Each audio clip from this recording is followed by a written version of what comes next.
If the first two stories made you look over your shoulder, this third one is going to make you question your own reflection. It's a gift from beyond the grave that honestly is just pure nightmare fuel. Sarah Mitchell had always been exceptionally close to her grandmother, Margaret. While other kids spent their summers at camp or playing video games, Sarah spent hers at her grandmother's old Victorian house on the outskirts of Salem, Massachusetts. The house was filled with antiques, old books, and the comforting smell of lavender and vanilla.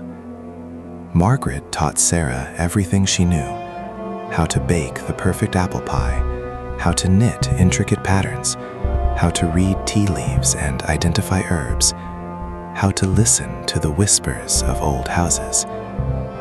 That last one should have been Sarah's first warning that her grandmother wasn't quite like other grandmothers. But when you're a child, you don't question the things the adults you love tell you. You just accept them as truth. Every Christmas, Margaret would give Sarah a special present. Not something bought from a store, but something handmade, something that took months to create. A quilt stitched with symbols that Margaret said would protect Sarah from nightmares. A music box that played a lullaby Margaret claimed had been passed down through 7 generations. A silver locket containing a lock of hair from every woman in their family line, braided together in an intricate knot. Each gift was beautiful, unique, and slightly unsettling in ways Sarah couldn't quite articulate. But they were from Grandma Margaret, so Sarah treasured them. She kept them all in a special chest in her bedroom, and sometimes, late at night, she would take them out and hold them, feeling connected to something old and powerful and just beyond her understanding. When Sarah was 16, Margaret got sick. It started as a persistent cough that wouldn't go away, then escalated to weight loss, fatigue, and finally the diagnosis that everyone feared: stage 4 lung cancer, aggressive, inoperable. The doctors gave her 6 months. She lasted 4.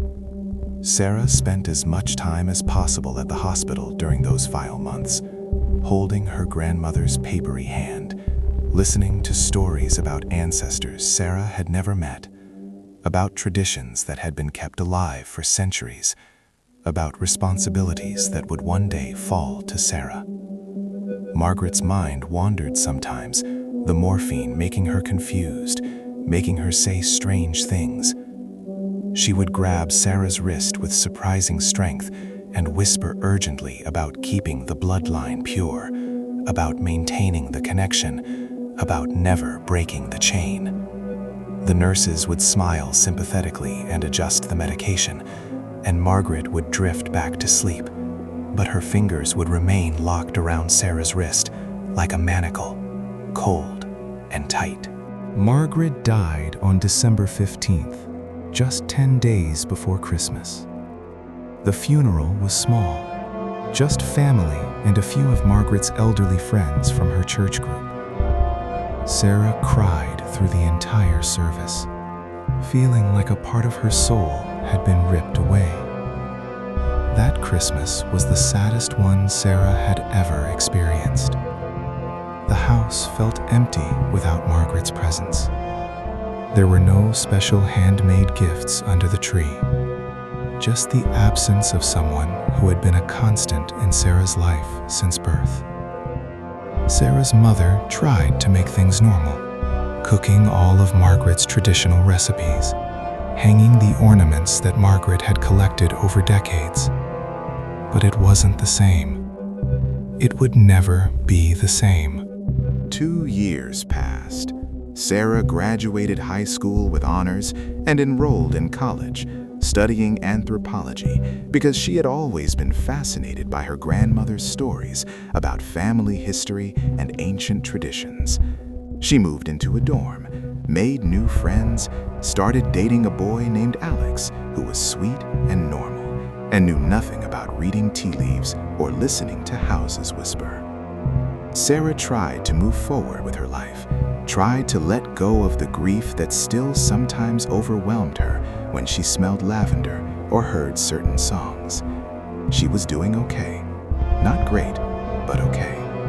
Until Christmas of 2020. Sarah came home for the holidays, her first time back since Thanksgiving. The house looked the same as always, decorated with the same ornaments, the same lights, the same wreath on the door. Sarah's parents had kept everything exactly as Margaret would have wanted it. On Christmas morning, Sarah woke up early, around 6 a.m., drawn downstairs by some instinct she couldn't name. The living room was quiet, the tree lights twinkling in the pre-dawn darkness. And there, under the tree, was a present she hadn't noticed the night before. It was wrapped in paper that was distinctly familiar, a vintage floral pattern that Margaret had always used, paper that hadn't been available in stores for at least 20 years. The package was tied with a black silk ribbon, and attached to it was a small card in handwriting that made Sarah's blood turn to ice. It was her grandmother's handwriting, unmistakable, with its distinctive loops and flourishes. The card read, "To my dearest Sarah, Merry Christmas, with eternal love, Grandmother Margaret." Sarah's hands were shaking as she picked up the package. It was heavier than it looked, and cold, much colder than it should have been sitting under a tree in a heated house. She called for her mother, her voice coming out as a hoarse whisper.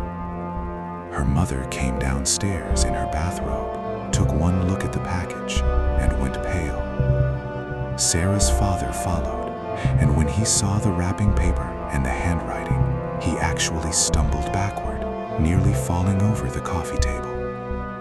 Nobody had placed this present under the tree. Sarah's parents swore it. They had been the last ones to bed, around midnight, and there had been no mysterious package then. They had locked all the doors and windows. The security system had been armed all night and hadn't been triggered. There was no logical explanation for how this present had appeared. Sarah's mother wanted to call the police, convinced it was some kind of sick prank, maybe one of Margaret's old friends playing a twisted joke. But Sarah felt compelled to open it. She needed to know what was inside. With trembling fingers, she untied the black ribbon and carefully peeled back the vintage wrapping paper. Inside was a wooden box, dark mahogany, with intricate carvings covering every surface. The carvings were symbols Sarah vaguely recognized from some of her grandmother's belongings. Circles and spirals, and strange geometric patterns that seemed to shift when you looked at them too directly. The box had a small brass clasp holding it shut. Sarah flipped the clasp and opened the lid. Inside, nestled in black velvet, was a doll. But calling it a doll felt inadequate. It was a work of art, clearly antique, made of fine porcelain with joints at the elbows, knees, and neck that allowed it to be posed. It wore a Victorian-era dress of deep burgundy silk with lace at the collar and cuffs and tiny pearl buttons down the front. Its hair was real human hair, long and dark and lustrous, styled in an elaborate updo with small ribbons woven through it. The doll's hands were delicate, with individually sculpted fingers and realistic fingernails. Its shoes were leather, handmade, perfectly proportioned. But it was the face that made Sarah gasp and nearly drop the box. The doll's face was her face.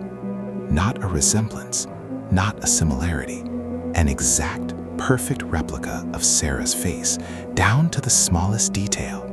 The shape of her eyes, the slight asymmetry of her eyebrows, the small scar on her chin from when she fell off her bike at age 7, the exact shade of her hazel eyes, even the small mole near her left ear. It was like looking into a mirror, except the reflection was porcelain and Victorian and completely, utterly wrong. At the bottom of the box, Under the doll was a note written in the same handwriting as the card.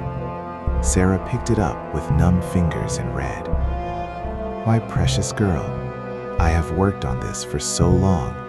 Every stitch, every detail, made with love and intention.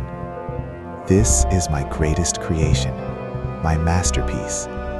As long as you keep her close, we will never truly be apart.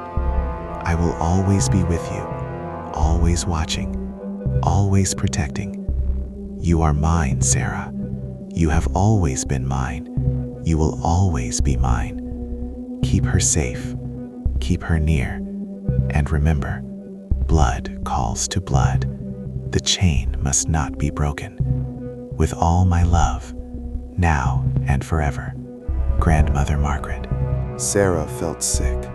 The doll's glassy eyes seemed to follow her as she moved.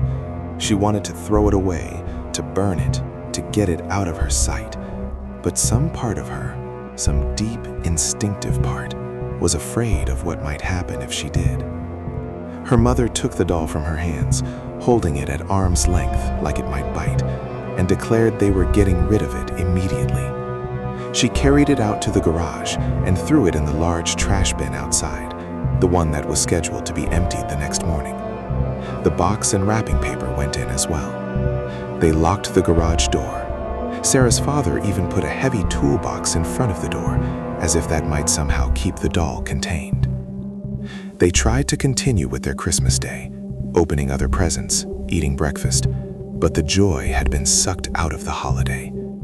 All any of them could think about was that doll with Sarah's face lying in the trash bin in the garage. That night, Sarah couldn't sleep. Every time she closed her eyes, she saw the doll's face, her face, staring back at her with those empty glass eyes. Around 3 a.m., she heard something, a soft sound, like fingernails tapping against wood.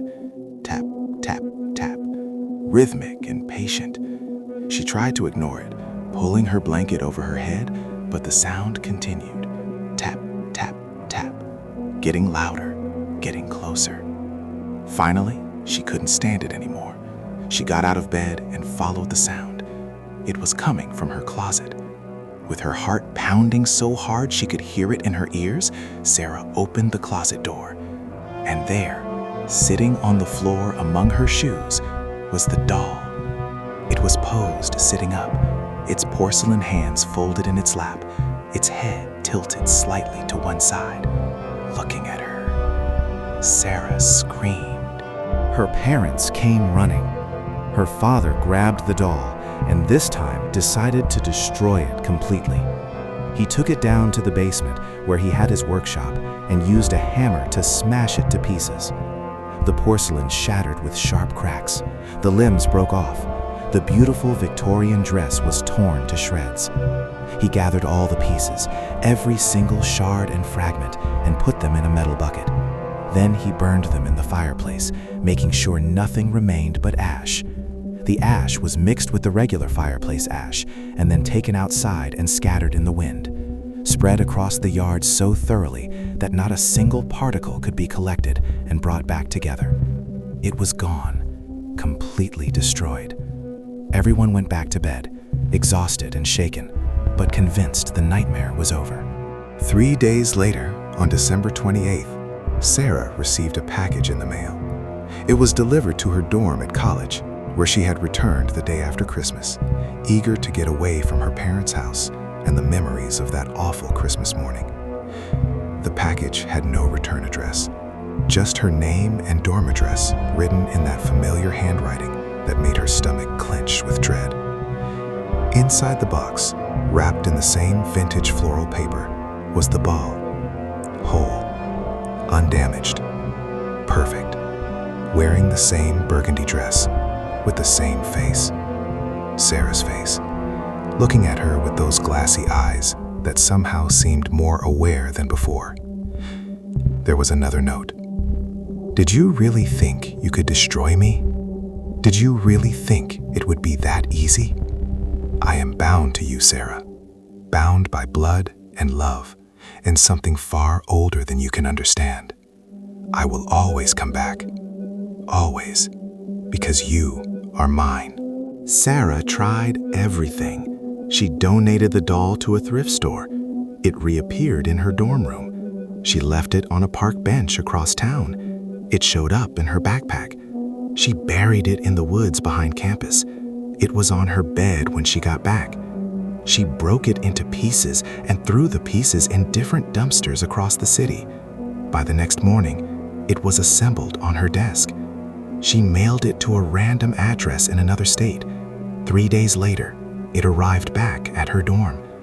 No matter what she did, no matter how far she took it, no matter how thoroughly she tried to destroy or abandon it, the doll always came back, always intact, always watching her with her own face. Sarah became increasingly desperate. She stopped sleeping, afraid of what she might find when she woke up. She started seeing the doll even when it wasn't there, hallucinating its presence in shadows and reflections. Her roommate complained to the RA that Sarah was acting paranoid and unstable. Her grades started slipping. Alex broke up with her because she couldn't explain what was wrong, couldn't make him understand without sounding completely insane. Finally, on the edge of a breakdown, Sarah did something she should have done weeks earlier. She went to see someone who might actually believe her.